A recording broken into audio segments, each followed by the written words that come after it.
A'udzubillahi minasyaitonirrajim. Bismillahirrahmanirrahim. Assalamualaikum warahmatullahi wabarakatuh. Alhamdulillahirabbil alamin. Wassalatu wassalamu ala asrofil anbiya'i wal mursalin wa ala alihi wa sahbihi ajma'in. Asyhadu an la ilaha illallah, asyhadu anna Muhammadan abduhu wa rasuluhu la nabiyya ba'da. Wa qala Allah ta'ala fil kitabihil karim, a'udzubillahi minasyaitonirrajim. Bismillahirrahmanirrahim. Wa makana lil mu'minina wala mu'minatin idza qadallahu wa rasuluhu amran ayakuna lahumul khiyaratu min amrihim. Alhamdulillah, puji dan syukur senantiasa kita panjatkan kepada Allah Subhanahu wa taala atas rahmat dan karunia-Nya dan atas ketetapan-Nya bagi kita. Dan kita bersyukur bahwa Allah masih menetapkan kita menjadi orang-orang yang beriman kepada Allah. Dan mudah-mudahan apa yang telah Allah tetapkan ini tetap berada dalam diri kita sampai dengan yaumil qiyamah, sampai dengan kita berjumpa dengan Allah Subhanahu wa taala. Semoga Allah meluruskan niat-niat kita dalam mencari ilmu, Allah baikkan jalan-jalannya, dan Allah mudahkan limpahan ilmunya kepada kita, karena ilmu tidak lain dan tidak bukan adalah rezeki yang Allah karuniakan pada orang-orang yang dekat kepadanya, yang Allah inginkan untuk mendapatkan ilmu itu. Maka mudah-mudahan kita termasuk orang-orang yang mendapatkan ilmu itu, dan juga ilmu yang bermanfaat untuk orang-orang di sekitar kita, untuk diri kita sendiri, dan khususnya ketika kita kembali kepada Allah Subhanahu wa taala, semoga ilmu itu menjadi bekal yang cukup. Salam dan salam semoga tercurah dan terlimpahkan kepada baginda Nabi besar Muhammad sallallahu alaihi wasallam, manusia sempurna yang tidak ada bandingannya, yang sungguh telah terkumpul pada beliau segala jenis kebaikan-kebaikan, dan siapapun yang meniru walaupun sedikit daripada beliau, tentu itu adalah sebagian daripada kebaikan. Dan mudah-mudahan kita bisa meniru banyak daripada beliau, mengikuti langkah-langkah beliau, mati layaknya beliau, lalu kemudian dibangkitkan bersama dengan beliau, dan juga masuk surga bersama-sama dengan beliau. Alhamdulillah, ikhwani fillah yang sudah dirahmati Allah. Jadi kita sampai pada bab Islam dan wanita, dan ini adalah bahasan tentang problematika kontemporer di dalam Islam. Ini adalah menyangkut bagaimana Islam memandang wanita, dan ini adalah isu yang sangat santer ya. Jadi isu yang sangat dipermasalahkan ketika kita pergi ke dunia-dunia barat. Jadi dunia barat itu mengetahui dan mereka memahami bahwa Islam itu tidak pas dengan wanita, jadi tidak cocok dengan wanita. Mereka menuduh Islam adalah sebuah ajaran yang genderis. Jadi Islam adalah ajaran yang membedakan antara laki-laki dan wanita, dan memihak pada laki-laki serta merugikan wanita. Nah, ini adalah bantahan-bantahan Islam bagaimana posisi wanita di dalam Islam, baik cara mendudukkannya dan juga cara menghukuminya. Pertama-tama Allah Subhanahu wa ta'ala telah menyeru hambanya, baik laki-laki maupun wanita, dalam kapasitas mereka sebagai manusia. Allah Subhanahu wa ta'ala berfirman, "Qul ya ayyuhan nas inni rasulullahi ilaikum jami'ah." Sesungguhnya Allah telah sampaikan kepada kita, ya ayyuhan nas. Jadi kalau misalnya seruan ini adalah ya ayyuhan nas, ini berarti seruan kepada seluruh manusia. Tidak hanya misalnya ya ayyuhalladzina amanu, wahai orang-orang yang beriman, atau misalnya ya ayyuhan nabiyyu, wahai para nabi. Tapi dalil di sini adalah qul ya ayyuhan nas. Allah memerintahkan kepada Rasulullah Muhammad untuk mengatakan, qul, katakanlah wahai Muhammad, ayyuhan nas, wahai manusia semuanya, inni rasulullahi ilaikum jami'ah. Sesungguhnya aku adalah utusan Allah yang diberikan oleh Allah untuk kalian semuanya, yaitu adalah untuk memberikan kalian peringatan, untuk memberikan kalian kabar gembira. Dan firman Allah Subhanahu wa taala, wa aqimus shalah wa atuz zakah. Dan tunaikanlah salat, dirikanlah salat, dan juga tunaikanlah zakat. Ini juga adalah sebuah perintah yang bersifat umum. Semua seruan ini bersifat umum. Ini menunjukkan bahwa syariat Islam diperuntukkan bagi seluruh manusia, baik laki-laki maupun wanita. Keumuman ini tetap pada keumumannya selama tidak ada dalil yang mengkhususkan. Ini kaidah fikih. Jadi kaidah fikih adalah kalau kita membaca Al-Quran, semua itu harus diambil keumumannya. Kalau misalnya tidak ada dalil yang mengkhususkan. Kalau seandainya kemudian dikatakan al-yauma akmaltu lakum dinakum wa atmamtu alaikum ni'mati wa raditu lakumul Islam madina. Pada hari ini telah kami sempurnakan agama kami bagi kalian, dan telah kami cukupkan kepada kalian nikmat daripada kami, dan telah kami berikan Islam ini sebagai agama yang kami ridhoi bagi kalian. Nah, ini adalah bersifat keumuman.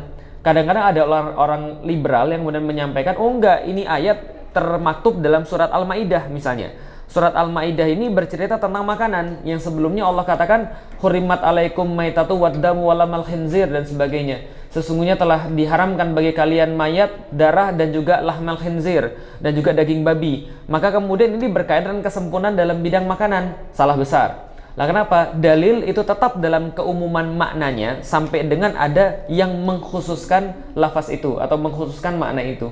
Ini adalah kaidah fikih. Jadi kalau misalnya itu tidak ada yang dikhususkan, ya berarti tidak khusus. Kalau seandainya ada yang mengkhususkan, baru khusus. Sama seperti tadi, ya ayuhan nas, inni rasulullahi ilaikum.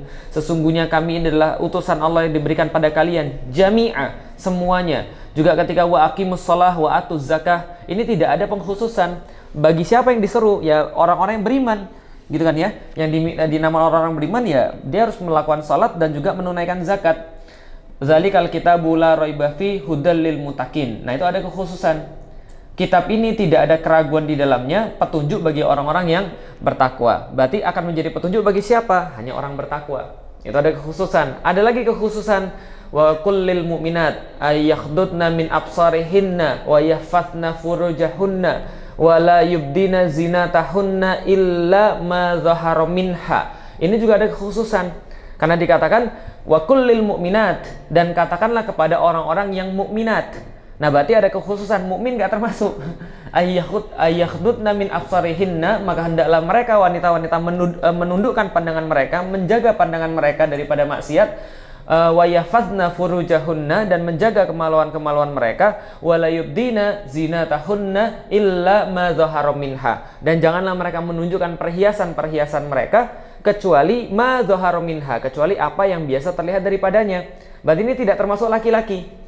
Berarti ketika Allah katakan ma illa ma zahara minha, kecuali apa yang terlihat daripadanya, sudah jelas di situ ada kata ganti ha.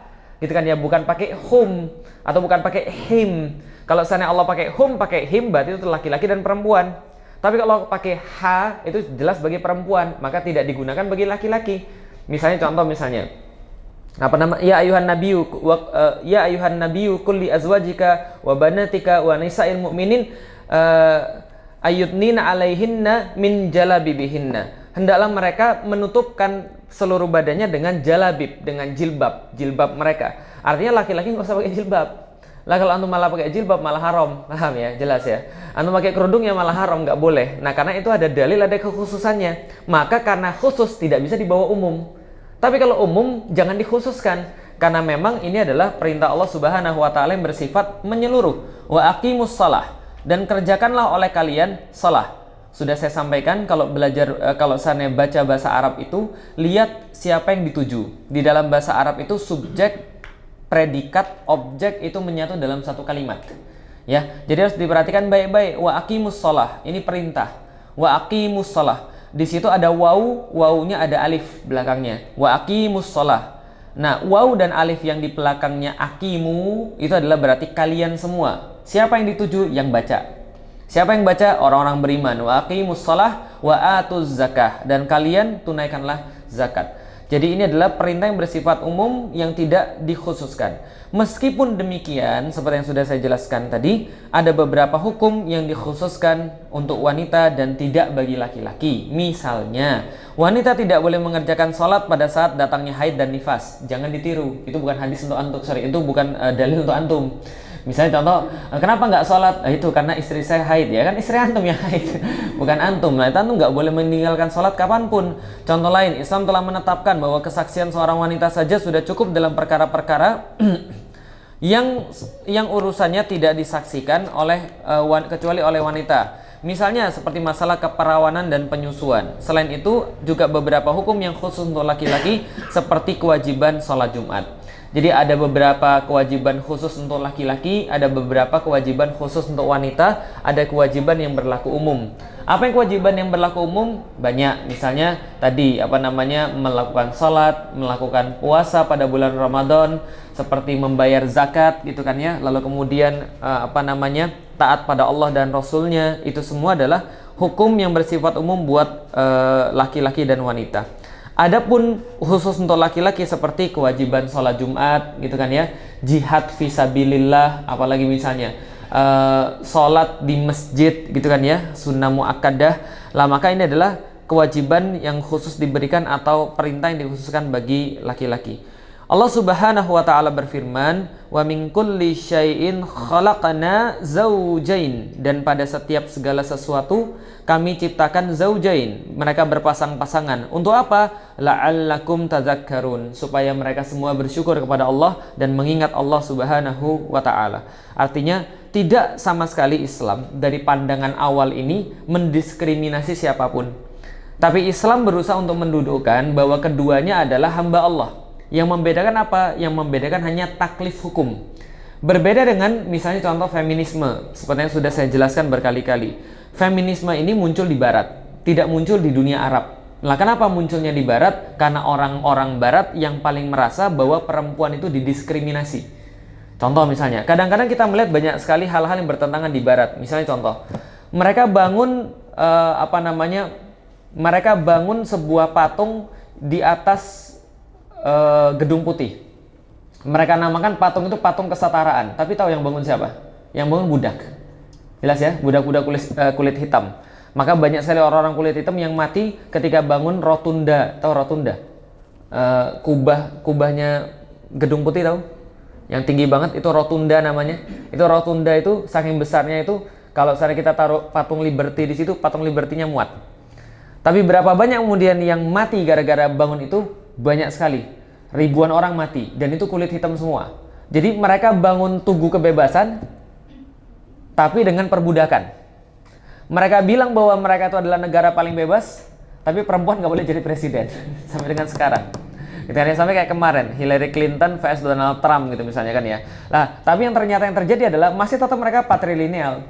Nah, maka yang paling merasa tentang diskriminasi itu adalah orang-orang Barat. Maka orang-orang Barat membuat gerakan-gerakan itu. Martin Luther misalnya membuat gerakan persamaan antara orang kulit hitam dan orang kulit putih. Kalau di antara orang muslimnya ada namanya Malcolm X gitu kan misalnya. Itu adalah gerakan-gerakan yang menuntut kesetaraan. Nah, termasuk wanita-wanita Barat, mereka sangat merasa didiskriminasi. Mereka pikir ketika mereka tidak pegang uang, maka mereka didiskriminasi. Laki-laki bisa berbuat apapun buat mereka. Ketika mereka tidak punya akses terhadap pendidikan, mereka termarginalisasi. Maka muncullah gerakan feminisme yang intinya adalah gerakan feminisme itu kami pengen kayak laki-laki. Paham? Ya. Jadi ini adalah mereka pengen kayak laki-laki. Itu intinya. Mereka bukan menuntut mereka bukan menuntut satu keadaan yang ideal, tapi mereka cuma pengen kalau laki-laki boleh, kami juga boleh. Kalau laki-laki bisa ke sekolah, kami juga mau ke sekolah. Kalau laki-laki boleh ngajarin agama, kami juga boleh ngajarin agama. Kalau laki-laki boleh jadi politisi, kenapa kami tidak? Padahal kami sama-sama manusia. Kalian kira kami ini diambil dari tulang rusuk, lantas kami ini dibawa kalian? Enggak. Kalau laki-laki punya duit, kami juga pengen punya duit. Kalau laki-laki bisa begini, kami juga bisa begini. Lihat kelemahannya. Di dalam Islam, kita punya suatu konsep yang ideal, bagaimana laki-laki dan perempuan. Sedangkan pada mereka itu, munculnya gerakan feminisme, itu adalah sebuah reaksi perempuan atas laki-laki. Yang waktu itu laki-lakinya seolah-olah mendominasi. Nah, maka reaksi perempuan itu memunculkan feminisme. Kami pengen jadi kayak laki-laki. Tapi apa yang terjadi setelah mereka jadi kayak laki-laki? Mereka sekarang punya hak bekerja sama seperti laki-laki. Mereka punya hak berpolitik sama seperti laki-laki. Terakhir kali 2013 saya datang ke Amerika, yang lagi marah adalah anti-feminisme.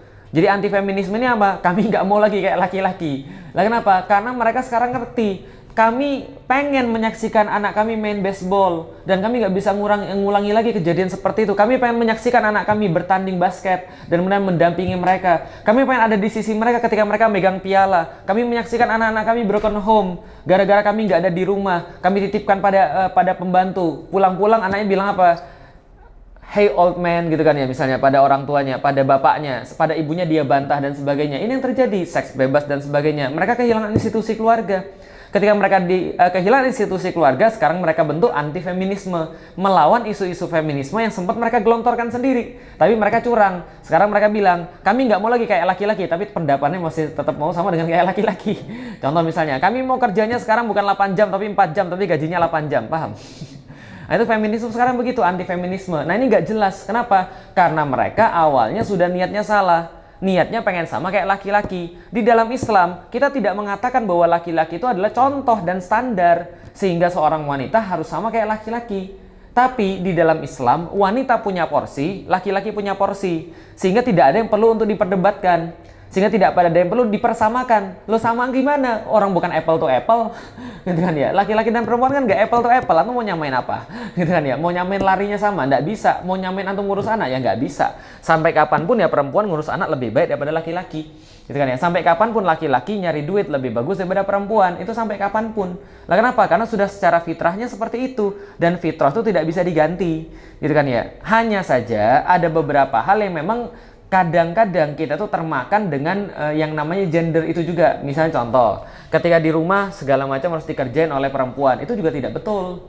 Karena Rasulullah menjahit sendiri, Rasulullah memasak sendiri, Rasulullah mencuci sendiri, ketika masih bisa melakukan sendiri. Tapi di dalam Islam tidak hanya itu, tapi ada sebuah kerjasama. Bahwa seorang perempuan tuh merasa senang ketika bisa membantu suaminya, ketika seorang suami merasa senang ketika bisa membantu istrinya. Itu yang tidak ada di dalam yang lain. Kalau di dalam yang lain semuanya urusan bisnis dan bisnis. Oke, kita punya rumah nih, ya, rumah kita 1,5 miliar. Kamu mau berapa? Aku mau berapa? Nanti atas nama siapa? Kan begitu. Dalam sistem kapitalis kan ya, namanya keluarga itulah. Kalau misalnya kita punya rumah 1,5 miliar, ya aku kerja ya kamu juga kerja. Nah ini adalah permasalahannya. Jadi rumah tangga tuh nggak lebih daripada sekedar institusi bisnis saja. Dan antum kira nggak ada? Saya nemui banyak yang kayak begini dan cerai semua. Lah kenapa ya? Karena tadi ketika nikah itu tidak ada satu visi bahwa ini adalah sebuah ibadah kepada Allah. Ketika nikah itu tidak ada satu visi bahwa ini adalah sebuah jalan bagi kita untuk beribadah pada Allah. Kamu dengan porsimu, aku dengan porsiku, gitu ya. Artinya berpasang-pasangan dalam konteks laki-laki dan wanita di sini, sekali lagi tidak berarti satu pihak lebih diutamakan. Adapun ketika laki-laki diminta untuk memimpin seorang wanita, itu karena Allah melebihkan pada laki-laki sifat kepemimpinan. Bukan berarti wanita tidak punya kerjaan. Gitu loh. Tapi wanita memimpin rumah tangganya dan Allah berikan untuk kepemimpinan rumah tangga itu jauh lebih hebat daripada laki-laki. Jadi tidak perlu iri. Laki-laki dan perempuan berbeda. Tapi bukan untuk saling untuk mengungguli, tapi saling bekerja sama. Sedangkan yang lain tidak, yang satu utama, bukan.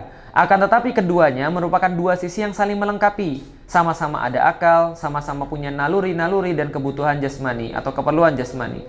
Masing-masing memiliki kemampuan untuk saling mempengaruhi, saling belajar mengajar, dan saling mendidik. Allah Subhanahu wa Ta'ala berfirman, "Khalaqal insan 'allamahul bayan." Allah menciptakan manusia dan kemudian mengajarkannya pandai berbicara. Artinya, ini Allah kemudian mengajarkan kepada kita ketika Allah menciptakan manusia atau khalaqal insan 'allamahul bayan. Allah memberikan pada mereka keterangan masing-masing tentang kehidupan mereka. Allah memberikan pada mereka masing-masing tentang kewajiban-kewajiban mereka. Allah Subhanahu wa Ta'ala telah menciptakan bentuk dan faal tubuh tertentu pada laki-laki dan wanita, sehingga laki-laki berbeda tubuhnya dengan wanita dalam hal bentuk wajah, tubuh, dan beberapa anggota tubuh. Perbedaan-perbedaan semacam ini menuntut keduanya mendapat tugas-tugas tertentu dalam kehidupan yang berbeda satu dengan yang lain. Sekali lagi, bukan untuk disamakan. Kenapa? Kedengeran? Oh, Mas Abdul. Oh ya.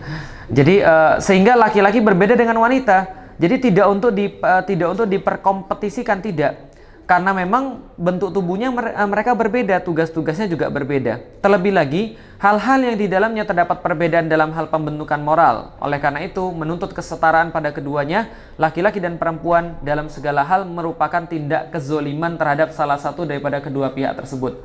Subhanallah dari perkara yang demikian. Karena ada perbedaan dalam pembentukannya, Allah telah memberi hukum syarak khusus kepada masing-masing dari keduanya, di mana satu dengan lainnya berbeda. Dalam hal ini, Allah telah memosisikan wanita pada posisi yang sesuai dengan dirinya. Sudah saya bilang bahwa wanita itu kan berbeda dengan laki-laki. Wanita punya bentuk tubuh berbeda, wanita punya pembawaan yang berbeda. Kalau itu mau disamakan kayak laki-laki, maka itu kezoliman. Contoh misalnya, ini fakta, laki-laki kulitnya 1,5 kali lebih tebal daripada wanita. Lah kalau antum suruh wanita melakukan yang dilakukan oleh laki-laki, ya mabuk yang di sono. Gitu kan ya. Juga sama sebaliknya, ketika wanita kemudian melakukan sesuatu lebih baik daripada laki-laki, laki-laki dipaksa untuk itu, ya mabuk juga. Contoh misalnya, ada sebuah penelitian yang mengatakan bahwa ada 10 anak nangis itu direkam videonya dan videonya dimatiin audionya. Jadi kelihatan cuma mukanya lagi nangis doang. Kemudian disuruh tunjukkan 10 video ini, anak-anak yang lagi nangis anak-anak berbeda yang lagi nangis ini dalam kondisi yang berbeda, ditunjukkan pada laki-laki dan perempuan. Ternyata perempuan itu instingnya itu tajam. Jadi dia bisa bilang, oh ini anak sakit perut, oh ini anak panasan, oh ini anak lapar, oh ini anak palanya sakit, oh ini anak gila, oh misalnya gitu kan. Misalnya. Artinya wanita bisa membedakan, dan betul, insting mereka betul. Jadi wanita tuh selalu bagus instingnya. Sedangkan laki-laki ketika melihat 10 anak nangis itu cuma mengatakan begini, oh ini mau digendong ibunya. Lah, ini adalah sebuah tanda yang sangat bagus. Ini memang dari dulu begitu. Wanita tuh selalu instingnya memang diasah. Karena memang berbeda. Ternyata secara otak perbedaan itu menuntut perbedaan sikap. Jadi ketika seorang laki-laki masuk dalam suatu tempat, dia akan melihat ini yang bahaya yang mana, ini pintu keluar di mana, saya duduknya di mana. Perempuan nggak, oh ini ada masalah sama ini ada masalah sama ini kayaknya marahan sama ini kayaknya dia nggak suka sama aku deh, begitu. Jadi perempuan tuh memang lebih halus perasaannya, dan itu bukan berarti sebuah kelemahan, tapi sebuah pelengkap akan apa yang kita tidak miliki. Ketika Allah menentukan seorang laki-laki untuk mengerjakan satu tugas, maka wanita mengerjakan tugas yang lain. Lah kenapa Allah tidak memberikannya pada laki-laki semuanya? Ya hemafrodit dong antum, paham gitu kan ya, membelah diri gitu kan ya. Enggak begitu. Ya tapi seandainya kalau kita lihat bahwa Allah menetapkan itu berbeda, bukan berarti kurang atau lebih. Gitu kan ya. Tapi ini adalah sebuah bagian daripada cara Allah minta kita untuk bekerja sama. Bekerja sama untuk apa? Untuk sama-sama meraih ridha Allah dalam misalnya ikatan pernikahan, dalam misalnya ikatan dakwah dan sebagainya. Nah, maka ini sudah jelas posisi wanita dalam Islam. Kedudukan wanita dalam Islam, Allah sungguh telah memberi kekhususan bagi wanita dengan beberapa hal berikut.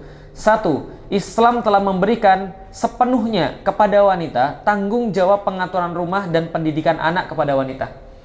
Sekali lagi, bukan berarti laki-laki tidak terlibat ya. Artinya ini eksekusi teknis di Al-Quran dan di As-Sunnah ini terletak pada wanita. Makanya Allah katakan di dalam Al-Quran itu, laki-laki itu seperti petani yang datang kepada ladangnya, gitu kan ya. Jadi datanglah kemana, arah mana saja yang kau suka. Itu maksudnya bukan hanya itu, tapi maksudnya adalah perempuan itu tempat bertanam, tanah. Ketika tanah itu baik, maka apa yang ditanam baik. Tapi kalau tanah itu hancur, antum nanam bawa benih sebagus apapun, ya sudah hancur. Yang keluar apa? Kecambah doang, jelas ya. Habis kecambah mati. Gitu. Kenapa? Karena tanahnya nggak baik. Gitu. Tapi kalau tanahnya baik, semuanya baik. Dan itu yang membedakan. Allah katakan, Nuh punya anak, Ibrahim punya anak. Nuh anaknya nggak mau taat, Ibrahim anaknya mau taat. Bedanya apa? Bedanya istrinya bukan nabi. Ya, bapaknya sama-sama nabi, sama-sama ngajarin tauhid. Dan kita sudah tahu, nabi itu Allah bimbing, nabi itu Allah ajari langsung. Lah kita, walaupun kita bukan nabi, kita tetap manusia. Kita tetap bisa belajar. Lah kenapa? Allah maktubkan di dalam surat Al-Baqarah ayat 31 itu, wa'alamal adama asma'akullaha. Allah mengajarkan kepada Adam nama benda-benda semua, sebagai nabi juga sebagai manusia. Nah, ketika kita tidak dibimbing Allah, maka kita punya ilmu. Ilmu itulah yang untuk membimbing anak-anak. Maka Islam telah memberikan tanggung jawab terhadap wanita secara penuh untuk mengeksekusi teknis tentang pendidikan terhadap anak-anak. Jadi kalau nyari seorang istri ya, atau nyari istri lagi gitu ya, ya itu bagi Asep gitu ya. Nah, kalau misalnya mau cari seorang istri, jangan cari parasnya doang. Jangan cari kemudian fisiknya, ya fisik betul menarik, tapi anak-anak antum nggak lihat itu, paham ya? Nggak ada benar orang, saya tuh seneng sama ibu saya karena dia cantik, itu kan bukan gitu. Anak-anak nggak peduli, mulai dari ibu mana saja, bagi dia ibunya cantik pasti. Nah tapi itu kan bagi antum doang, tapi antum kan nggak sendiri, antum kan nanti punya anak. Antum kan nanti punya anak yang harus dididik, cari seorang istri yang bisa mendidik anak. Gitu loh, cari seorang istri yang bisa baik untuk anaknya. Itu salah satu yang menjadi pilihan terbaik bagi seorang laki-laki, memilihkan perempuan yang baik untuk anak-anaknya. Ya sebagaimana kita tahu bahwa Imam Syafi'i kan begitu ya, bagaimana bapaknya sudah sangat terkenal sekali mengambil buah dari sungai, kemudian memakan, kemudian sadar itu bukan miliknya, disusuri sungainya, cari siapa yang punya. Ternyata dapat bapak-bapak, lalu ditanya, ini punya siapa? Oh, ini punya saya. Waduh, saya yang makan pak. Jadi terus gimana? Ya sudah, hukumanmu kamu bekerja di sini. Setelah bekerja, kemudian bapaknya yang punya pohon tuh bilang, hukuman kedua buatmu. Oh gimana pak? Kamu harus nikahi anak saya. Nah anaknya siapa pak? Anak saya ini buta, anak saya ini bisu, dan anak saya ini tuli. Ya sudahlah, nasib mau gimana lagi gitu kan ya, gara-gara makan buah gitu kan ya, suruh nikah. Sudahlah, gimana daripada dosa. Ternyata ibunya Imam Syafi'i. Buta maksudnya apa? Buta tidak pernah melihat maksiat, tuli daripada hal-hal yang tidak bermanfaat, dan bisu daripada mengucapkan segala sesuatu yang bersifat dosa. Masya Allah, langsung kemudian dinikahkan setelah punya anak Imam Syafi'i. Ceritanya sangat masyhur sekali bahwa ibunya itu pulang-pulang ketika pergi meninggalkan Imam Syafi'i, pulang-pulang anaknya ternyata nangis tadinya, disusuin sama tetangganya. Disusuin sama tetangganya, mungkin kalau kita alhamdulillah sudah disusui gitu ya. Enggak, ibunya Imam Syafi'i langsung anak itu dibalikkan badannya, langsung disuruh muntahkan. Dan muntah, lah kenapa? Dia takut bahwa apa yang masuk dalam tubuhnya Imam Syafi'i itu akan menjadi suatu fitnah, akan menjadi sesuatu yang tumbuh dari sana hal-hal yang syubhat. Karena kenapa? Dia nggak tahu susunya siapa, dan dia nggak tahu orang itu yang nyusu itu benar atau tidak. Nah, maka ibunya pengen agar ibunya memberikan segala-galanya bagi dia, maka jadinya begitu. 3 hari bertamu ke tempat Imam Malik gitu kan ya. Lalu kemudian Imam Malik, ya begitu kan orangnya Imam Malik ya, perfeksionis gitu ya. Imam Malik nunggu di rumah, mungkin lagi belajar, mungkin lagi mendalami hadis ya. Imam Syafi'i yang muda tunggu di situ, umurnya masih belasan tahun. 3 hari nunggu di depan pintu rumah. Ketika setelah 3 hari nunggu, diminta bukain gitu kan ya. Lalu kemudian ditanya, anak muda kamu ngapain? Nungguin Imam Malik gitu ya. Berapa hari? 3 hari. Lalu kemudian Imam Malik tanya, yang sudah kamu lakukan 3 hari apa? Oh, saya sudah menghafalkan Muwatta. Asik toh. 3 hari ngafalin Muwatta, antum 3 hari lupa semua. Gitu ya. Jadi artinya ini adalah bagian daripada keistimewaan ketika seorang wanita itu mendidik seorang anak-anak. Dan selalu saya katakan bahwa anak-anak yang kehilangan bapaknya dibandingkan dengan anak-anak yang kehilangan ibunya, itu sejarah membuktikan bahwa banyak yang kehilangan bapak masih berhasil daripada yang kehilangan ibunya. Imam Syafi'i begitu, Imam Hanafi begitu, Rasulullah Muhammad begitu. Lah kenapa? Ya bapaknya nggak ada lagi, tapi ibunya masih ada. Nah, tapi kita bisa lihat ya, artinya ya itulah yang menjadi keistimewaan ya seorang wanita ya, ketika dia itu kemudian menyayangi anak, kemudian ilmunya itu nyampe. Karena Masya Allah, saya pernah ketemu sama seorang syekh di daerah, saya ketemu di pesantren apa namanya, Ishkarimah di daerah Solo. Itu saya ketemu satu orang syekh namanya Syekh Asron. Itu saya ketemu, beliau tuh mengajar tahfidz di pesantren itu. Itu pesantren sudah sangat terkenal sekali, pesantren Ishkarimah di Solo itu.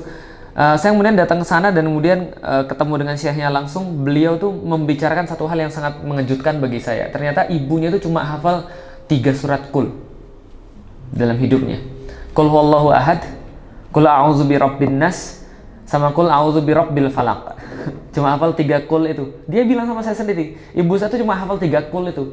Anaknya Masya Allah qiraah asyarah, 10 qiraah hafal. Dan beliau itu menghafalkan Al-Quran sehari sekali, menghatamkan. Saya bilang, ini serius bisa? Dia contohin, nih saya bacain 1 surat ya dalam waktu singkat. Sudah gak usah, saya sudah percaya gitu. Percuma saya bilang gitu kan, yang dibacain pada saya juga.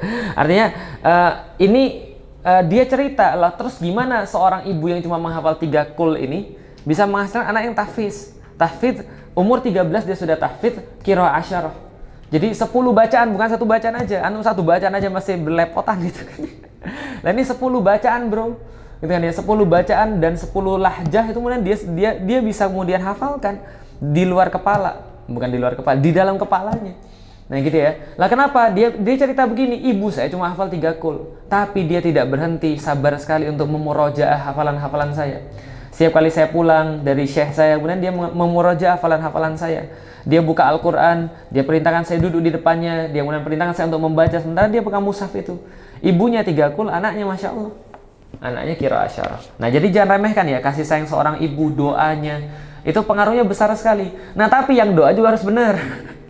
Nah kalau seandainya antum 3 Qul tapi doanya benar, hidupnya benar, insya Allah diijabah Allah. Kan sudah sudah saya sampaikan bahwa ilmu itu rezeki Allah. Kemarin saya baru dapat lagi ilmunya apa? Ada ulama yang berkata pada saya gini, ilmu itu bukan didapat dengan belajar. Kaget saya. Jadi kalau antum mau berilmu jangan belajar dulu. Lah gimana caranya? Perbaiki hubungan dengan Allah. Nah itu caranya. Jadi perbaiki hubungan dengan Allah, kemudian kita bisa kemudian mendoakan anak-anak kita, ya kita dapat ilmu, insya Allah. Maksudnya anak kita dapat ilmu. Nah itu adalah pengaruh seorang wanita sangat besar sekali. Nah kenapa bisa begitu? Ya jelas kedekatan seorang wanita dengan Allah. Nah bagaimana seorang wanita untuk mendekati Allah Subhanahu wa Ta'ala? Ya tidak lain dan tidak bukan, kata Allah, laksanakan kewajiban-kewajiban. Ketika seorang manusia melaksanakan kewajiban-kewajiban, Allah lantas akan ridho kepada dia. Kalau Allah sudah ridho, barulah dia bisa melaksanakan sunnah-sunnah nawafil. Perbaiki hubungannya dengan Allah, perbanyak saum, perbanyak kemudian sholat malam, perbanyak baca Al-Quran, cintai Allah, cintai Rasulullah, cintai Al-Quran. Lah maka dengan itu Allah memberikan cintanya kepadanya. Maka kata Allah, kalau Allah sudah mencintainya, maka jadilah apapun yang dia minta Allah kabulkan. Saat itu juga sebagaimana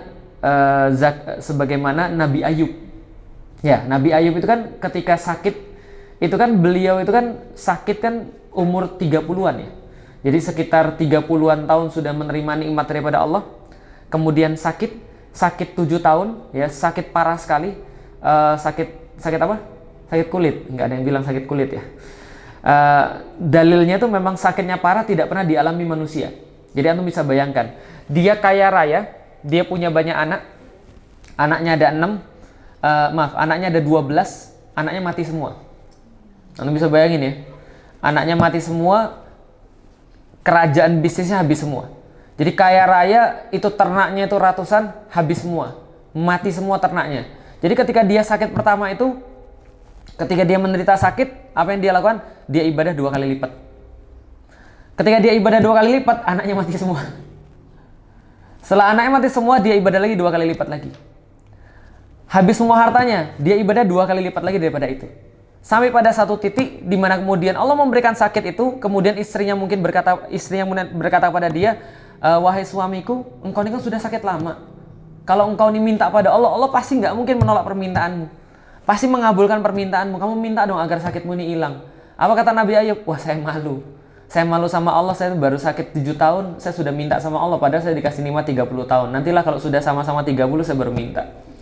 Lalu pada saat yang sama, gitu kan ya, ketika Allah memberikan sakit pada dia lagi, kemudian saat itu dia sudah mulai merasa bahwa dia tidak bisa beribadah dengan sempurna dengan sakitnya itu, mungkin karena ya nggak bisa rukuk dengan baik kalau kita gitu kan ya, nggak bisa sujud lagi karena sakitnya sudah sangat parah, nggak bisa puasa lagi misalnya, baru dia minta sama Allah, dan mintanya pun sangat sopan sekali, nggak kayak kita, mintanya ngaco gitu loh, mintanya ngawur gitu loh, minta tapi apa ya, minta tapi maksa gitu loh, bukan maksa, ngancem gitu loh.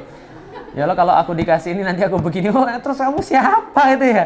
Ya lo kalau aku sembuh nanti aku bakal tahajud, lo terus kenapa kalau antum nggak sembuh gitu maksudnya?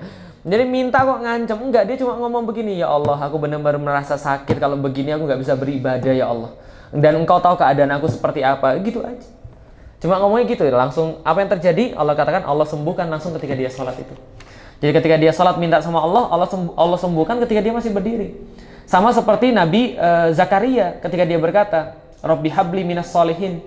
Kemudian Allah berikan kami kemudian bagian daripada orang-orang soleh. Apa namanya? Zikru rahmati rabbika abdahu Zakaria idnada rabbahu nidaan khafiyya. Qala rabbi inni wahanal azmu minni wasta'ala ra'su syaiba wa lam akum bidu'aika rabbi syakiyya. Wa inni khiftul mawaliya mi warai wa kanatin ra'ati akhirah wa habli min ladunka waliya yarithuni wa yarthi min ali yaqub waj'alhu rabbi radiyya. Maka ketika kemudian dia sholat dalam keadaan berdiri begitu, Allah langsung kemudian karuniakan, ya Zakaria inna nubasyiruka bigulamin ismuhu Yahya. Allah kemudian tidak hanya berikan kemudian permintaannya, tapi Allah kasih namanya Yahya, lam naj'aluhu min qabli samia, dan kami tidak akan jadikan sebelumnya ada orang-orang seperti Yahya ini. Nah, kenapa? Diberikan langsung. Maka ketika sholat itu benar, antum kemudian dikasih cobaan sama Allah, kemudian antum meningkatkan ibadah antum minta sama Allah, bisa jadi dikabulkan langsung. Nah, tapi kalau misalnya antum dikasih sakit, antum beralasan gara-gara sakit untuk tidak bisa beribadah, jauh antum, sudah selesai. Tapi kalau seandainya kemudian kita minta pada Allah dengan betul, insya Allah dapat. Alhamdulillah Rabbil Alamin. Wah, hambaku memujiku. Ar-Rahmanir Rahim. Oh benar, muji lagi. Maliki Yaumiddin. Hambaku mengagungkan aku. Iyyaka na'budu wa iyyaka nasta'in. Minta apa aku kabulkan. Kan gitu. Artinya ketika kita sholat kemudian benar minta sama Allah, itu yang terjadi. Nah, itu karunia-Nya Allah bagi seorang wanita. Ketika sama anak-anaknya, dia mau terima itu, dia ridho dengan itu, dia senang dengan itu, dia melaksanakan sebaik-baiknya. Allah minta, apapun yang kita minta, Allah kabulkan. Allah minta bahkan gitu ya. Islam memberikan hak hadanah, pengasuhan terhadap anak-anak yang masih kecil terhadap wanita. Ketika dia berpisah dengan suaminya karena cerai ataupun meninggal, dalam keadaan seperti itu, sang suami ataupun keluarga wajib memberikan nafkah kepadanya. Wa 'alal mauludillahu rizquhunna wa kiswatuhunna bil ma'ruf. Sesungguhnya wa 'alal maulud, terhadap setiap kemudian ayah-ayah, setiap kemudian bapak-bapak, ada kewajiban. Apa kewajiban? Lahu kepada wanita, kepada bapak itu ada kewajiban rizquhunna, memberikan sebagian rizki dia kepada para wanita, para ibu. Wa kiswatuhunna, dan memberikan mereka penutup. Kiswah itu bukan hanya baju ya. Jadi kalau antum kira kiswah itu dengan hanya baju, antum salah besar. Jadi kiswah bagi seorang wanita itu adalah sebuah perlindungan. Sebagaimana kiswah Ka'bah itu menutupi Ka'bah. Jadi kiswah itu adalah yang terbaik yang kita bisa dari laki-laki yang kita berikan untuk wanita. Perlindungan yang terbaik. Perlindungan dari segi ilmu, perlindungan dari segi pakaian jelas, perlindungan dari segi tempat kediaman, perlindungan dari segi ancaman-ancaman yang bisa membahayakan wanita itu daripada apapun. Jadi itulah kiswatuhunna. Kiswah-kiswah bagi mereka. Jadi itulah bil ma'ruf. Masya Allah. Dengan cara yang ma'ruf. Apa bedanya khair, ma'ruf, thayyib, apalagi hasan dan sebagainya? Kalau thayyib itu hanya sehat saja. Kullu mimma razaqnakum halalan thayyiba. Makanlah daripada apapun yang Allah berikan kepada kalian dengan yang halal dan thayyib. Maksudnya apa? Kalau antum makan yang halal, itu badan antum akan thayyib. Nanti kalau antum makan yang halal, badan antum sehat. Maksud yang kedua, makan jangan yang halal, tapi jangan hanya yang halal, tapi yang thayyib juga. Ya, yang namanya ayam tuh halal, tapi kalau sudah basi itu nggak thayyib, paham? Lah makanya kalau misalnya yang nggak thayyib itu ya seperti Bang Thayyib itu. Nah, 2 bulan nggak pulang-pulang. Artinya ya, thayyib itu adalah tingkatan paling awal daripada kebaikan. Sehat, artinya sehat jasmani, bisa kemudian dilihat bagus gitu kan ya. Dan thayyib ini nggak hanya ada pada manusia, hewan juga bisa thayyib. Kambing yang thayyib itu juga ada gitu kan ya. Bang thayyib juga ada. Nah, jadi thayyib. Kemudian setelah thayyib naiklah dia kepada satu kebaikan yang lain namanya khair. Khair ini adalah kebaikan dalam arti kemudian kebaikan dalam arti sifat. Jadi sifat-sifat yang baik, jujur, bisa kemudian dipercaya, amanah. Ini adalah khair. Tapi di atas khair ini ada ketika dia tidak punya sifat, tapi dia memanifestasi dalam sebuah sikap. Nah ini ma'ruf. Ma'ruf ini adalah apa? Kuntum khairu ummatin ukhrijat linnas ta'muruna bil ma'ruf wa tanhauna 'anil munkar. Ma'ruf adalah ketika apa yang kita miliki daripada sifat itu sudah mengejawantah dalam sebuah perbuatan. Maka ketika kita memperlakukan wanita, ayat-ayat di dalam Al-Quran semuanya ma'ruf. Tingkatan ke atas ma'ruf itu ada lagi. Tingkatan ke atas ma'ruf itu adalah sebuah yang namanya ihsan, hasan. Nah, ihsan ini sudah kaitannya dengan Allah. Dan yang namanya kaitan dengan Allah ini hanya bisa dimiliki oleh seorang muslim. Jadi kalau ma'ruf itu bisa jadi orang-orang non-muslim juga bisa bersifat yang baik dan bersikap yang baik. Tapi kalau sudah ihsan, nah baru kemudian pergaulilah orang tuamu secara ihsan. Istrimu ma'ruf, gitu kan ya. Ma'ruf itu artinya ya kita berbuat yang baik, kita bersifat yang baik kepada dia, kita bersikap yang baik kepada dia secara ma'ruf tadi. Nah, keseluruhan ini thayyib, apalagi khair, ma'ruf, ihsan, inilah dinamakan dengan as-salih. Orang-orang saleh adalah orang-orang yang thayyib, adalah orang-orang yang khair, adalah orang yang ma'ruf, dan orang-orang yang ihsan. Artinya ini adalah bagian daripada haknya wanita, kita memberikan makan dengan ma'ruf, makanan dengan ma'ruf, pakaian dengan ma'ruf, ya tidak boleh diungkit-ungkit. Kamu tuh harusnya bersyukur, kalau aku tuh nggak kerja, kamu tuh nggak bisa begini ya. Kamu boleh bilang Islam. Maka selesaikan ya masalah feminis, selesaikan ya. Lalu kenapa kan wanita kan merasa bahwa mereka direndahkan gara-gara laki-laki punya harta. Tapi ternyata di dalam Islam tidak boleh, itu rezeki mereka. Gitu loh. Maka kalau antum misalnya yang sudah menikah, antum punya uang ya kasih dengan ma'ruf. Ini uang yang Abi kumpulkan gitu kan ya. Ini silahkan dikelola dengan baik gitu kan ya. Lah karena urusan mengelola itu adalah urusan mereka. Urusan kita mencari, serahkan dengan ma'ruf. Lah kalau antum nyimpen sebagian itu tidak ma'ruf gitu kan. Oh kasih tahu Ustaz, kasih tahu gitu kan. Nah, artinya ya ini adalah kiswatuhunna bil ma'ruf. Dengan cara yang ma'ruf. Artinya haknya ada pada perempuan ketika seandainya dia cerai, meninggal, itu kemudian hak hadona ada pada wanita. Tapi sekarang sayang ya, kita tuh sekarang memang hidup di dalam sistem yang bukan sistem Islam. Jadi semuanya serba salah. Lah kenapa semua serba salah? Karena zaman sekarang kalau sana ada laki-laki dan wanita bercerai, pertama-tama cerainya bukan karena cerai yang syar'i. Karena kenapa? Nikahnya pun bukan nikah yang syar'i. Dengan kata lain, anak ini biasanya diambil oleh bapaknya. Kalaupun diambil oleh ibunya, ibunya juga nggak bisa ngurus. Bingung nggak antum? Nggak ada penyelesaian. Lah kenapa? Karena tidak pakai Islam. Kalau saya di dalam Islam, sudah jelas. Kalau saya ada perceraian, anak ini milik ibunya. Nggak usah pergi ke pengadilan. Lah kenapa? Karena Allah sudah memberikan hak hadonah, pengurusan itu pada wanita. Dan laki-laki mencukupi. Walaupun sudah bercerai, itu sudah jelas hukum Islamnya. Nah tapi zaman sekarang tidak begitu. Zaman sekarang berapa banyak saya menemukan perempuan dan laki-laki bercerai, dua-duanya nggak ngerti agama, kemudian ibunya kemudian ngomel gara-gara anak ini dibawa oleh bapaknya, tapi dia juga nggak ngerti agama. Gitu kan ya, bapaknya juga nggak ngerti agama, ya sudah cocok ceritanya. Karena tidak pakai Islam, maka antum belajar Islam tuh harus. Kalau nggak belajar Islam ya sudah, hidup antum tuh nggak ada solusinya sama sekali. Dan kalau sudah parah seperti itu baru datang ke Ustadz, emang Ustadz magician, paham? Gitu kan ya. Sekali datang itu simsalabim, masalah antum hilang gitu kan ya. Padahal antum nggak pernah mau baca Quran, antum nggak pernah mau tahu hadis, antum nggak pernah mau ngaji, terus antum mau harapan antum masalah antum selesai, Anda sehat gitu kan ya. Aduh, capek deh. Di dalam rumah tangganya wanita berhak memperoleh nafkah daripada suaminya. Sabda Rasulullah sallallahu alaihi wasallam, "Walahunna 'alaikum rizquhun." Dan sesungguhnya walahunna dan bagi mereka alaikum atas kalian terdapat rizquhun. Terdapat rizki-rizki mereka. Bagi mereka para wanita wajib atas kalian suami memberinya rizki-rizkinya. Wa kiswatuhunna bil ma'ruf, dan juga untuk melindungi mereka, memberikan pakaian pada mereka, memberikan perlindungan pada mereka secara ma'ruf. Seorang wanita berhak mendapatkan kehidupan yang tentram daripada suaminya. Wa ja'ala bainakum mawaddatan warahmah. Sudah saya sampaikan bahwa salah dua daripada tujuan pernikahan adalah mawaddata warahmah. Mawaddah adalah sebuah hal yang lebih kepada nafsu ya, nafsu sebagai manusiawi yang boleh, bukan nafsu dalam arti maksiat ya, bukan, tapi syahwat yang diperbolehkan.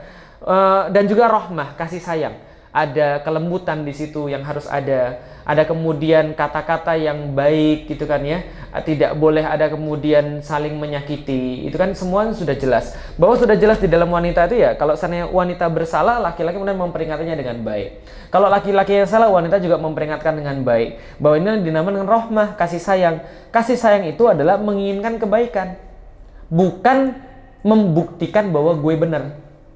Kalau membuktikan bahwa gue benar, itu namanya egois. Tapi kalau menginginkan kebaikan, berarti kita berusaha untuk berhati-hati memberitahu seseorang bahwa dia itu salah dengan cara yang tidak menyakiti. Walaupun bagi kita itu sangat nggak enak sekali, berat. Nah itulah kasih sayang. Nah jadi berhak mendapatkan ketenangan daripada suaminya, sakinah, mawaddah, warahmah. Allah telah melarang wanita menduduki jabatan-jabatan pemerintahan seperti khalifah, wali, ataupun mahkamah mazalim. Sabda Rasulullah sallallahu alaihi wasallam, la yufliha qaumun wallau amrahum imra'atan. Tidak akan beruntung suatu kaum, walau ketika mereka urusannya amrohum, urusannya itu walau, diwalikan. Ya, ingat ya, ini aulia lagi nih, ada kata-kata wali, gitu kan ya, aulia itu sama. Walau amrohum imro'atan, mau diartikan lagi di sini teman setia. Antum itu stres ya, bukan antum ya, orang lain ya. Jadi walau amrohum imro'atan, ketika mereka urusannya dipimpin atau diurus oleh para wanita. Artinya gini, wanita tidak didesain untuk itu. Kalau wanita kemudian didesain untuk pemerintahan, ya jadinya curhat. Paham ya? Jadi curhat. Sekarang saya menemukan banyak sekali wanita yang super lebay sekarang gitu kan ya. Artinya dulu laki-laki yang begitu, sekarang wanita. Heran saya di Facebook gitu kan ya. Jangan kritik tentang anak-anak saya. Udah kayak film Utaran gitu ya. Jadi apa namanya? Tulisannya begitu, jangan kritik tentang anak-anak saya. Engkau tidak tahu apapun tentang anak-anak saya. Anak-anak saya pintar tapi hanya saya yang bisa melihat. Ya ngapain tampilin di Facebook, paham gitu selesai. Orang yang nggak tahu jadi tahu gitu kan ya. Dan banyak sekali keluhan-keluhan yang muncul di Facebook. Saya kasih tahu ya antum ya. Kalau antum ngeluh di Facebook itu masalah itu tambah ganda. Satu, antum masalahnya nggak selesai. Dua, orang jadi tahu antum itu kayak apa. Dan orang nggak akan mau tahu tentang masalah antum. Saya kasih tahu ya. Kalau 100% orang dengar masalah antum, yang 80% seneng, yang 20% nggak mau tahu. Jadi artinya ya jangan ngeluh, yang ngeluh sama Allah aja sudah, gitu kan ya. Nah makanya kalau seandainya pemerintahan dipegang oleh para wanita, dia sulit mau ngambil keputusan karena keputusannya pasti didasarkan pada emosional. Salahkah? Tidak. Karena memang wanita Allah tetapkan untuk menilai secara emosional. Dan itu nggak salah. Karena ada porsinya masing-masing. Bisa dipahami nggak kira saya? Ada orang kemudian hebat berenang, tapi nggak hebat memanah. Dia salah nggak? Nggak, tempatkan aja di posisinya, suruh berenang. Ada orang kemudian bisa naik kuda, tapi nggak bisa naik mobil, suruh aja naik mobil. Lah kenapa antum paksa dia berenang? Nggak bisa begitu. Artinya sama kayak manusia. Ketika manusia punya fitrah, itu bukan sebagai kekurangan, justru kelebihan. Hanya saja antum harus tempatkannya di tempat yang benar. Gitu kan ya. Nah, jadi ini adalah tentang masalah Islam tidak pernah membeda-bedakan. Adanya wanita tidak boleh jadi pemimpin bukan karena justru merendahkan wanita, justru melindungi wanita dari perkara-perkara yang bisa membahayakan dia. Gitu loh. Justru melindungi, bukan malah kemudian merendahkan. Islam memberikan keringanan kepada wanita untuk tidak mengerjakan salat, puasa, dan pada bulan Ramadan dan ketika haid atau nifas. Suatu waktu ketika umroh, saya pernah ketemu dengan seorang wanita, Masya Allah, umroh kemarin tuh Masya Allah tuh ujian terberat buat saya itu kan ya. Nah kenapa? Karena jamaahnya ada yang macem-macem gitu kan ya. Ada ketika datang, Alhamdulillah 3 orang haid. 3 orang haid, saya sudah bilang, sudah sabar saja. Gitu kan ya. Kalau haid sabar saja. Ini yang ngasih siapa? Allah. Yang ngasih Allah, antum sekarang berada di rumah Allah. Dan ketika antum berada di rumah Allah, antum niatnya sini untuk apa? Ibadah. Dan ibadah orang haid adalah menaati perintah Allah. Jangan pergi ke masjid, jangan baca Quran. Kalau seandainya punya hafalan, silahkan dihafalkan. Kalau mau lihat orang-orang pergi ke masjid, silahkan. Kalau misalnya mau diranjang, mau tidur, nggak apa-apa, zikir saja. Insya Allah pahalanya sama. Karena sama-sama taatnya. Kita datang ke sini, tawaf, itu kemudian mau taat sama Allah, antum juga mau taat sama Allah. Oke, selesai. Oke, 3 orang nunggu. 3 orang nunggu, kemudian bawa jamaah. Jamaah sudah dibilang, antum kesini untuk apa? Ibadah pada Allah. Oke, ibadah pada Allah. Dengerin kata-kata saya. Kalau mau ibadah sama Allah, umroh ini ikutin saya. Ikutin saya, kita umroh dulu. Jangan coba-coba cium Hajar Aswad. Karena di masa Nabi, itu Hajar Aswad tuh bisa dicium. Karena yang keliling cuma 1 baris, bro. Paham antum? Lah sekarang itu nyium Hajar Aswad itu kayak jihad fisabilillah, tau nggak? Artinya kalau antum lagi umroh itu hampir nggak mungkin bisa cium Hajar Aswad. Saya aja yang memang ketika ngeliat itu saya sudah nggak niat sama sekali. Lah kenapa? Nyiumnya sunnah, tapi saya harus nyakitin saudara saya di situ. Gitu ya, saya harus kemudian nyakitin saudara saya. Ada cewek-cewek sudah nggak bentuk kayak cewek lagi. Paham maksudnya kira-kira saya? Ini serius. Lah kalau nanti antum lihat Hajar Aswad kayak apa, kalau antum misalnya istri saya bilang, Umi jangan ke sana. Abi nggak ridho sama sekali. Serius Abi nggak ridho. Kamu sudah bukan jadi cewek lagi di sana, sudah jadi ya bagian kayak apa gitu, pegangan bis atau pegangan Transjakarta lah kira-kira begitu ya. Nah, begitu. Artinya jangan coba-coba ke Hajar Aswad, ikutin saya. Insya Allah ya, udah Hajar Aswad itu adalah sunnah saja. Tidak sampai wajib. Yang wajib kita selesaikan dulu besok-besok. Kalau ada yang mau nyium Hajar Aswad silahkan, tapi saya tidak rekomendasikan. Bagi laki-laki saja tidak, bagi perempuan. Gitu kan ya, saya nggak rekomendasikan. Sudah, pokoknya kita cuma lihat. Umar bilang kalau seandainya kamu tidak dicium sama Rasulullah, aku juga tidak akan mau menciummu. Gitu kan ya. Artinya itu Hajar Aswad sudah batu biasa, cuma diistimewakan karena Rasul menciumnya, sudah gitu saja. Jangan ke sana. Tawaf lah. Setelah tawaf, Masya Allah, putaran ke-6 hilang 2. Ternyata Hajar Aswad hilang 2, pusing gitu kan ya. Pusing dan sudah tunggu sebelum sa'i. Sebelum sa'i telepon nggak bisa-bisa. Ujung-ujungnya sudah di mana? Wah, saya sudah di hotel. Masya Allah, sudah di hotel. Saya udah bilang pasti ketemu askar dibalikin di hotel. Benar, nggak selesai umrohnya. Paham ya? Nggak, tapi asal saya sampai di situ. Yang kemudian haid, kemudian besoknya ternyata sudah umroh. Loh, saya bilang kok sudah umroh? Karena haid saya sudah berhenti, Ustaz. Itu bukan berhenti, saya bilang, bisa jadi stres saja. Karena saya minum obat, Ustaz. Sudah minum obat. Terus pulangnya gimana? Ternyata sudah berdarah lagi. Paham antum? Jadi gini, ibadah itu ya, ibadah adalah menerima ketentuan Allah. Paham ya saya? Menerima ketentuan Allah. Ingat ya, cicak-cicak di dinding. Diam-diam merayap. Datang seekor, paham ya? Jadi yang Allah perintahkan bagi cicak apa? Cicak merayap, siap. Kan ya? Diam-diam ya, jangan ngomong ya. Oh siap ya Allah. Cicak protes nggak? Terus kenapa antum harus protes gitu loh maksudnya? Cicak tuh suruh merayap diem-diemnya nggak protes, tapi dikasih Allah nyamuk gitu loh. Nah kalau antum merayap diem-diem juga, Allah kasih nyamuk juga gitu kan ya. Nah, makanya antum jangan merayap diem-diem maksudnya gitu ya. Antum apa yang Allah perintahkan taat pada apa yang Allah perintahkan pada antum taati saja, sudah selesai. Antum nggak perlu mikirin yang lain lagi. Oh kenapa Allah aku nggak kayak gini ya? Kenapa nggak terbang aja ya Allah? Itu nyamuknya kalau jenius gimana Allah? Kalau jamuknya jenius kan dia nanti terbang cicak gitu. Main-mainin aku ya Allah. Nggak bilang begitu. Pokoknya udah sami nawatona rayap ya. Diam-diam ya gitu kan ya. Nanti dapat nyamuk. Nah, sama kayak wanita, haid udah terima saja. Gitu kan ya, terima saja, nggak boleh sholat gimana? Itu justru ketaatan bagi antum. Gitu kan ya. Bagi yang perempuan, bagi taat bagi laki-laki, bagaimana dia harus sholat terus. Bagi wanita, ketika dia nggak sholat, dia taat pada Allah. Itu ketaatan. Artinya sama-sama terhubungkan dengan Allah. Paham ya maksudnya? Sholat kan terhubungan dengan Allah. Kalau antum nggak sholat disuruh Allah, itu kan juga terhubungan dengan Allah. Makanya saya bilang sama orang tadi, Mbak, mohon maaf Mbak, kalau Mbak begitu sudah sampai bayar dam. Nah, itu sudah ihram. Sudah ihram, kemudian melanggar larangan ihram toh. Melanggar larangan ihram kan, bayar dam toh. Lalu yang terjadi, coba dengerin omongan saya tadi.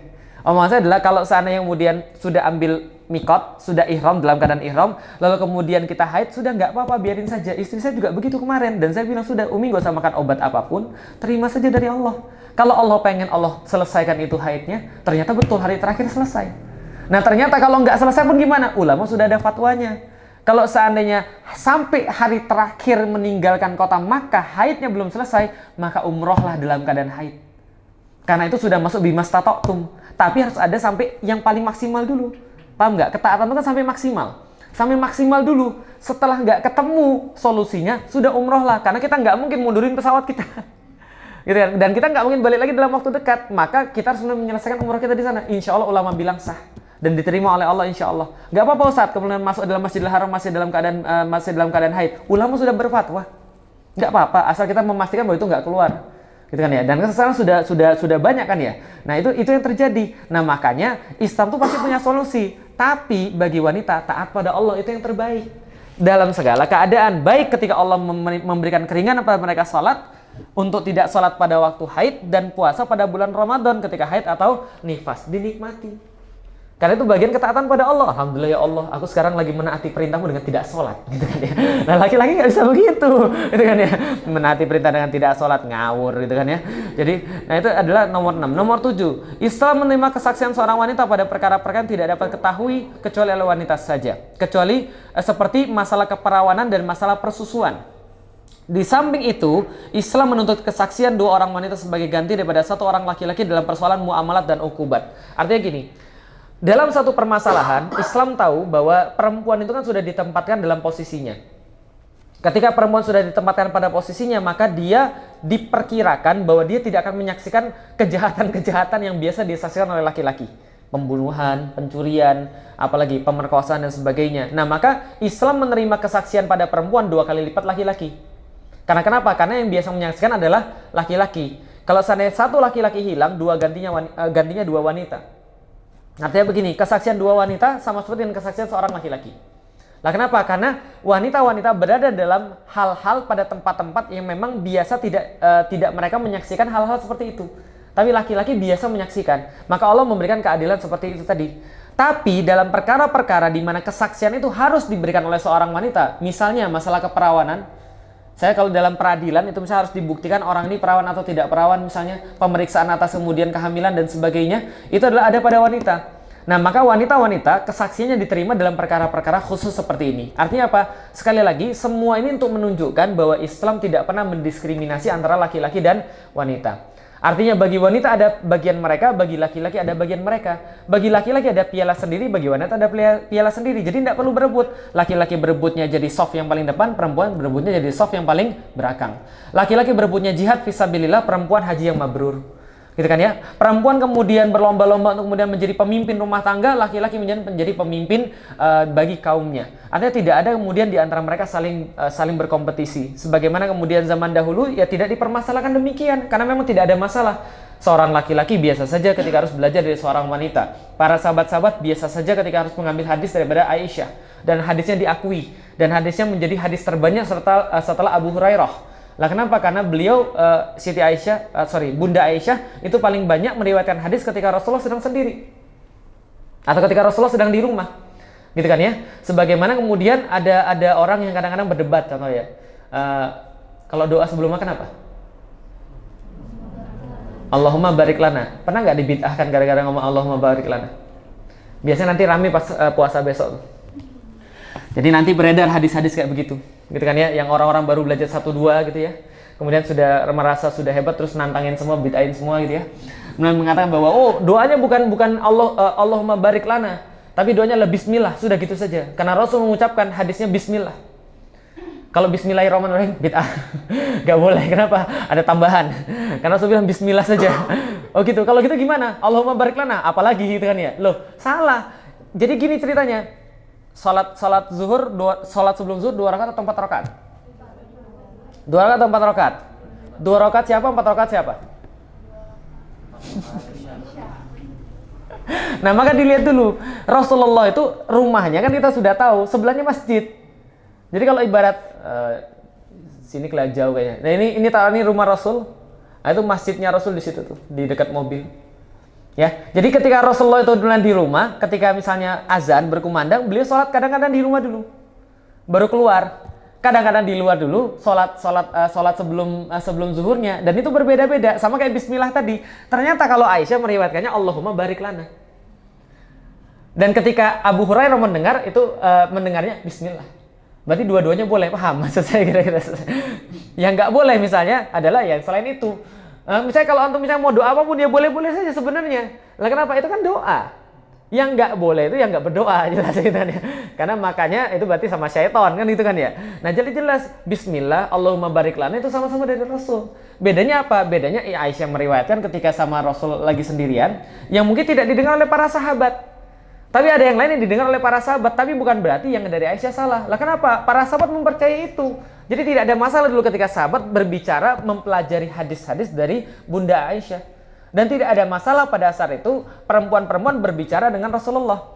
Baru-baru ini juga ada yang kadang-kadang saya tuh aneh ya. Antum itu kalau mboknya punya ilmu tuh semakin tawadu. Ya, karena punya ilmu itu bukan berarti antum tuh malah makin apa? Nyebelin gitu maksudnya, paham enggak saya? Jadi antum punya ilmu kok malah ngajak orang berantem. Punya ilmu kok malah kemudian ngajak orang kemudian jadi bermusuhan. Yang harusnya itu kan orang-orang ketika berilmu itu adalah merangkul, bukan memukul orang, bukan kemudian mempermalukan orang, tapi justru ya membuat dia tuh untuk bersemangat mengkaji Islam.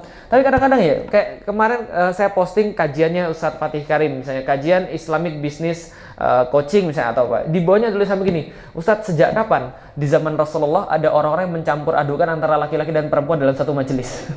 Kemudian yang di bawah ada yang jawab, itu Rasulullah juga mengajar sama-sama wanita kok, yang penting ada pemisahnya, gitu kan ya. Dan pemisah tuh nggak harus kemudian hijab.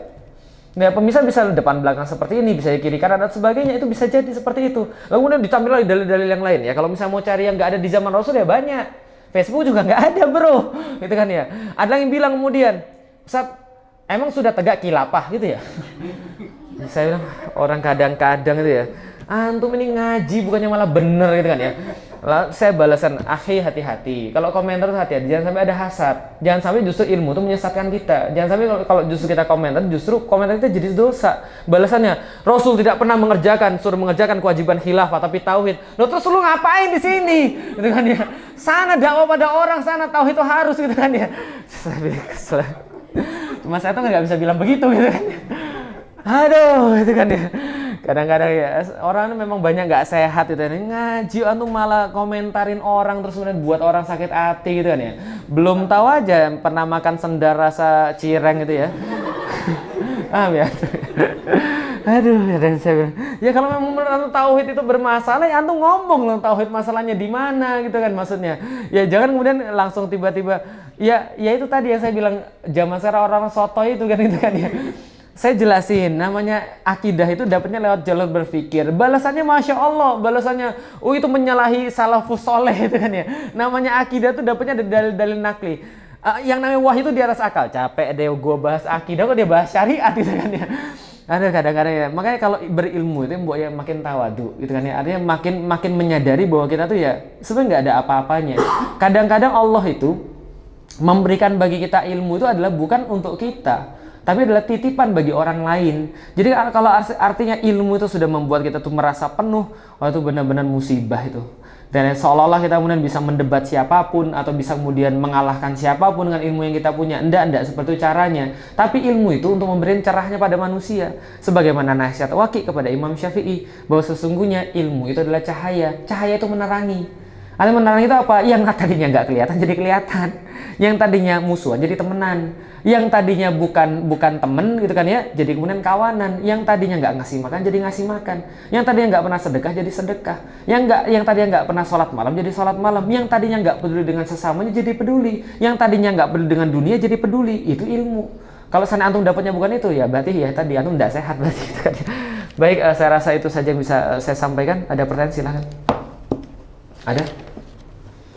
Kalau nggak ada, nanti insya Allah besok kita akan lanjutkan pada wanita adalah kehormatan yang wajib dijaga. Kita akan belajar sedikit tentang bagaimana Islam menjaga kehormatan wanita dengan hukum-hukumnya. Wallahu a'lam bishawab. Kalau ada yang salah saya mohon maaf. Ada yang baik hanya berasal dari Allah Subhanahu wa taala, dan semoga Allah sampaikan ilmu itu pada kita walaupun ilmu itu mungkin tidak datang dari sumber yang baik, tapi mudah-mudahan Allah kembangkan ilmu itu pada kita dan Allah penuhi janjinya kepada kita bahwa ilmu itu mengangkat derajat kita. Allahumma shalli ala sayyidina Muhammad wa ala sayyidina Muhammad. Assalamualaikum warahmatullahi wabarakatuh.